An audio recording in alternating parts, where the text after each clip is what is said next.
Is it just me, or has Scott Jennings been on fire recently? People are sick and tired of fake, inauthentic politicians who can only operate off of a script, who are being handed things by consultants, whose every movement and facial expression is rehearsed. Scott Jennings clashes with ex-Biden advisor over attacks on Trump. Have Biden or Harris ever lied? Jennings argued Biden and his team undermined his own message of being the center of truth. I'm really starting to like this Scott Jennings guy. Democrats who say, oh, in private meetings, I've seen Joe Biden do cartwheels and handstands while doing trigonometry while solving all the nation's problems. We now know that every single person who said that has been lying to the American people. Even the left-wing apologist on CNN's laughing right now, dude. The crazy thing is Scott Jennings is actually rubbing off on Van Jones because just the other day he called the Democrats out himself. Oh, this is foolish. Look, obviously, Biden was in bad shape. I think to have any credibility and integrity, people have to quit playing around. A lot was known and wasn't said and wasn't shared, and now it's leaking out all the time anyway. This is how we shift the Overton window back. This is how we change the cultural zeitgeist. One day Donald Trump couldn't hold a glass of water, and we had like every medical person coming out of the woodwork. Should we have the 25th Amendment? Joe Biden could barely walk up the stairs. I would argue no proof that tech companies colluded to do this. This is nonsense, and he knows it. No, I'm sorry. There was a major institutional effort. No, there to was suppress dozens this. and dozens Was the of New York them. Post thrown off Twitter? They were, and then they. Scott, let me try again. The story off Twitter. Scott, let's let Kara finish, literally she's don't know actually what you're done. talking I mean, about, she's so done it's the work. really hard to deal with you. You want to insult me? Go ahead. No. Listen, she's done the work, Scott, okay? She's done the work. Don't worry about logic. If you called Kentucky Fried Chicken and said, I'd like to interview Colonel Sanders. Now, his face is on the bucket. He doesn't make the chicken anymore. In fact, he's not even alive anymore. This is what the Democrats are asking people to do. Vote for the face on the bucket. He was fine and he's strong and then he's fine today. Nobody believes that. And I just think at some point, then why isn't he running?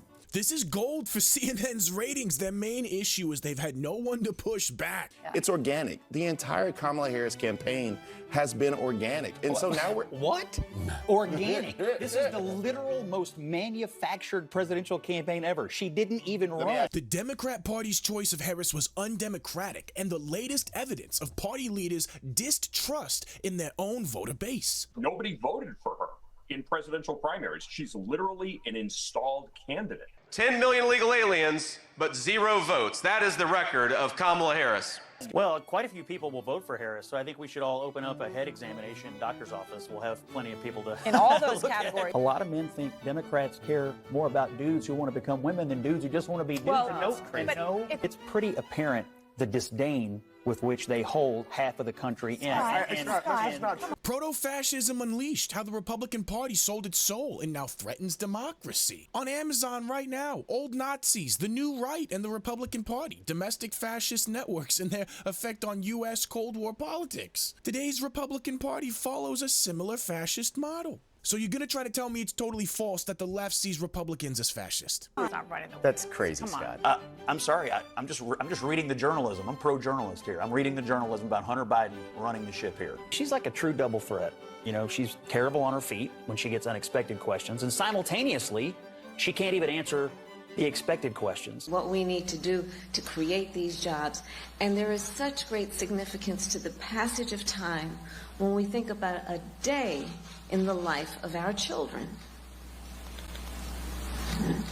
That's how we came into being, because the people before us understood that one of the greatest expressions for the love of our country, one of the greatest expressions of patriotism, is to fight for the ideals of who we are, which includes freedom to make decisions about your own body, freedom to be safe from gun violence. Even Oprah is like, what the hell is this? You give me too much credit. I wish I had some billionaire friends. You know, what's a mistake you've made? Nothing. What's a weakness you have? Nothing. Literally every major Democrat politician. Over and over and over. Empty, empty, empty. Walz himself, who gave the most disastrous response to a question about his own dishonesty about being in Tiananmen Square that I've ever heard. If Harris and Walz had won last November, what kind of precedent would that have set? How comfortable would politicians be lying to our faces right now? Effectively, what he has said is, sorry guys, I'm too dumb to tell the truth. Fabrications in his own resume. And his answer was essentially,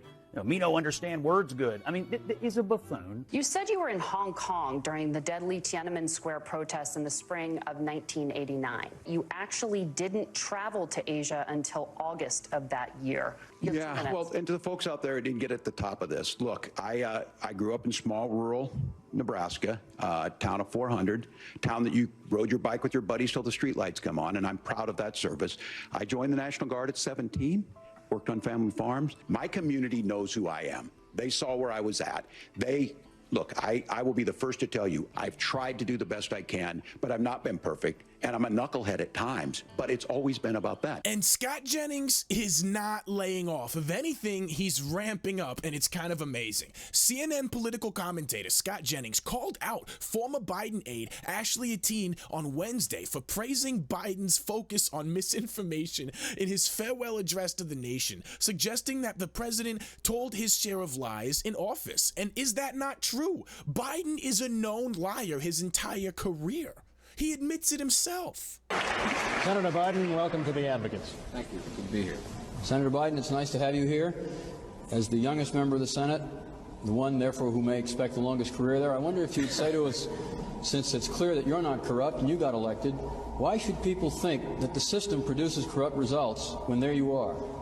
Well, I'm not sure you should assume I'm not corrupt, but thank you for that, though. I knew then that the main focus of Donald Trump was to undermine the truth. And then we saw on the entire campaign trail was lie after lie after lie. I mean, the campaign was basically rooted in lies about what he's accomplished, what he's planning to do, all of these. So the fact the president focused and warned us about the need to focus on the issue of mis and disinformation, Etienne said, praising the Oval Office address. What? This is one of the laziest attempts at propaganda. She must have been nervous because she was on camera or something. This is literally just the hasty generalization fallacy. Oh man, every time Trump opened his mouth, just assume it was a lie. Everything he said was a lie, thus everything we're doing is legitimate because everything he said is a lie. The president focused and warned us about the need to focus on this issue of mis and disinformation, social media platforms not fact-checking, media not fact-checking. It leads us, it really raises this question of what's next for us. How will we know what the truth is? I mean, my old boss, Nancy Pelosi, used to say this all the time. If we can't stipulate to a set of facts, how are we going to work together to lead not just this nation, but to lead the world? Nancy Pelosi moralizing on sticking to facts. Isn't that brilliant? And so I thought that was incredibly important for him to point out, because that's something that we're going to have to focus on, and we're going to see this next incoming administration that's going to continue to undermine the truth, because that's a hallmark of Donald Trump. You notice how instead of providing examples, she provides a general label of that's a hallmark of Trump? Because if she were to get into examples, they would have to address the merits of each argument. Scott? Has Joe Biden, Kamala Harris, or Karine Jean-Pierre ever lied? I don't know. What are you talking about? Oh, I don't know. What are you talking about? I have no idea what you're talking about. Where is this coming from? I know where you're going with this, but that's not the point. Donald Trump stands up at the podium every day and delivers lies. Your speech is about the truth, and one thing about Biden that has always vexed Republicans is that he spends a lot of time talking about him being the center of truth and the restoration of the soul of the nation, and yet he and his people spend a heck of a lot of time undermining that very talking point, up to and including this year with the massive cover-up of his own condition. How about and so Trump lied to the American people doing COVID? Really? Lied to the American people during about what? Because all I saw was our federal government lying to the American people, silencing legitimate dissent, silencing legitimate medical information. Look up ivermectin, look up the legitimate information that was suppressed and silenced, and the propaganda that was actual misinformation about ivermectin during that whole COVID era. It certainly was not the Trump administration or conservatives that were anti-lockdown who were the ones engaging in silencing of political dissent or spreading mis and disinformation. It's a lot of the same techniques they use to silence legitimate dissenting opinions from experienced experts in the climate and ecology industry. I gotta come out with an updated one for the COOF, but check out my article on itschromo.com titled Silencing Climate Skepticism, Modern Era, Ancient Fallacies. It's really all the same techniques, and in a lot of ways, it's just an extension of what we finished up that other video the other day with Nancy Pelosi describing the wrap-up smear.